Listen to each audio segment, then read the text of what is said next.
Today, we're making a colorful crochet wind spinner, perfect for balconies and gardens. It looks so pretty, hanging outdoors. This project is easy, eye-catching, and very beginner-friendly. And the best part is, you can easily customize it with different beads and decorations. For this project, I'm using medium-weight yarn, 50% cotton, and 50% acrylic, with a 2.5mm crochet hook. All right, let's begin. After making the first knot, I'm starting with 95 chains. My 95 chains measured about 34 centimeters.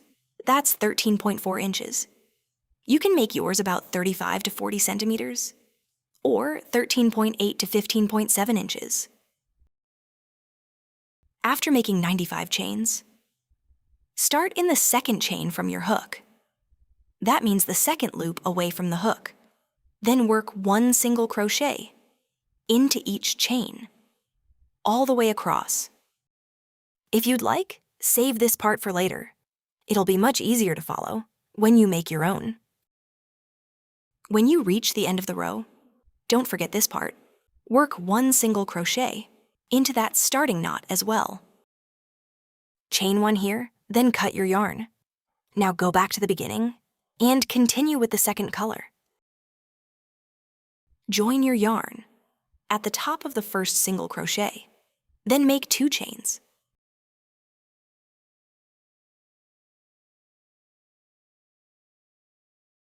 Into that same stitch, work 1/2 double crochet, chain 1, and 1 more half double crochet, and that makes our V-stitch.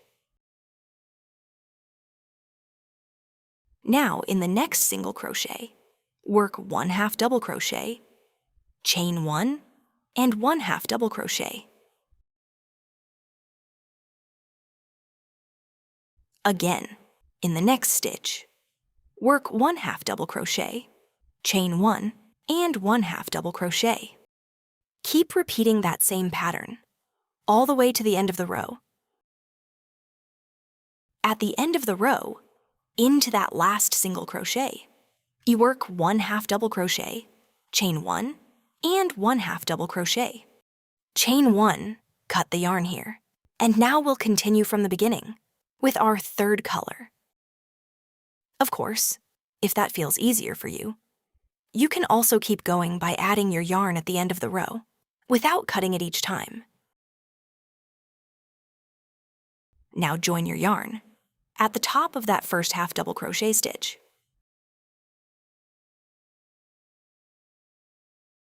Chain 3.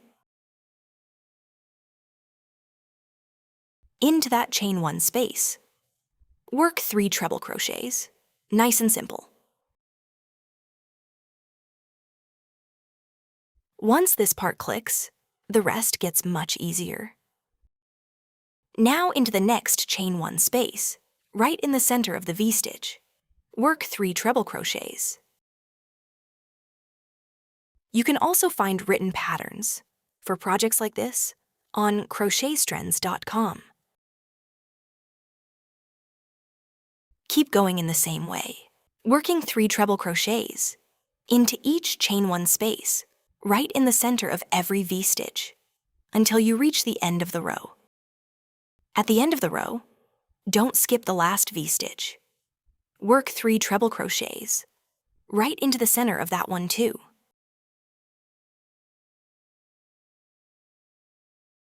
Chain 1 here, cut your yarn, and now we'll continue from the beginning with our 4th color.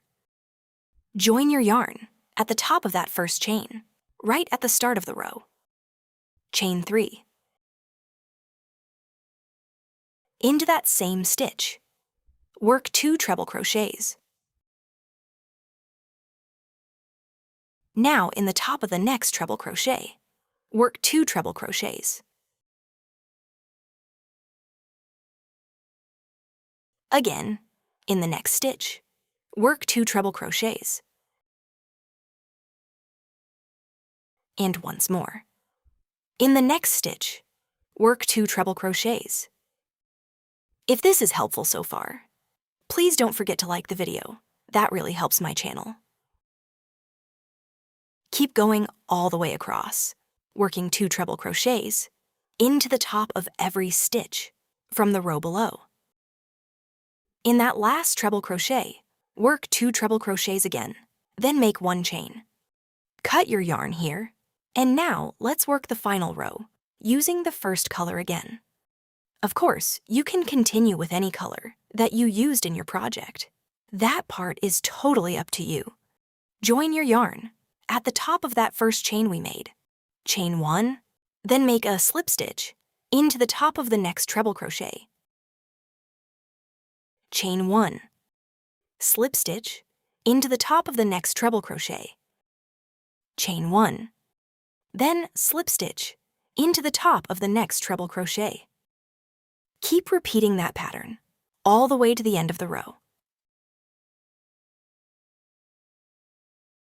At the end of the row, make 1 chain, then slip stitch into the top of that last treble crochet. Make 1 more chain, cut the yarn here, and weave the end in between the stitches. And just like that, the main wind spinner piece is complete. We're going to hang the wind spinner from the side, where we started with a different color. This will be the top. Now, let's make the hanging loop using the cream yarn from the first row. If you like, you can also make this hanging loop with chains. And of course, you can make the hanging loop as long as you want. After securing the hanging loop like this, you can attach any decorations you like to the 3 points of your wind spinner. For my wind spinner, I used a few small pumpkin motifs from an earlier tutorial on my channel. But if you like, you can switch them out for flowers, seashells, or any little summer-themed detail. You can also check the related playlist on my channel for more little motif ideas. Here, you can add pearls, beads, or any little decorations you like. Or if you prefer, you can sew 1 motif onto the top point. Using the same colors from the pattern, I added matching beads to the top section, just like this.